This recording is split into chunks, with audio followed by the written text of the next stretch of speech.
ছিচকা চোর আপনার বাসায় ভোট চাইতে যে যদি দেখে ঘি থানার আপনি অন্যদিকে আছেন, ফাঁকতালে একটা জিনিস চুরি করে ধরা পড়ে জেলে গেছে, ইসলামী ছাত্রী সংস্থার মেয়েরা এইরকম রেয়াজও আছে। আর মা বোনেরা যদি মনে করেন যে জামাত ইসলাম আপনাদের জান্নাত দেবে, জামাত ইসলাম কেন পৃথিবীর কোন রাজা বাদশার বাপের ক্ষমতা নাই কাউকে জান্নাত আর দোজখ দেওয়ার। হাত তো নাড়ছেন, কিন্তু তালিম ক্লাসে যখন যাচ্ছে তখন তো টুকটুক টুকটুক করে আবার চলে যাচ্ছেন।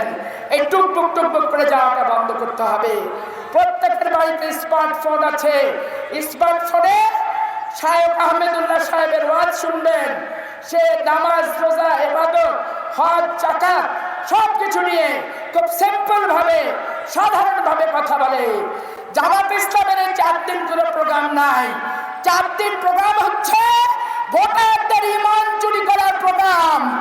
ভোটারদেরকে পয়সা দিয়ে নিমক হারামি শিখাচ্ছে যে ধানের শীষে ভোট দিস না, টাকা যা লাগবে নিয়ে এলে।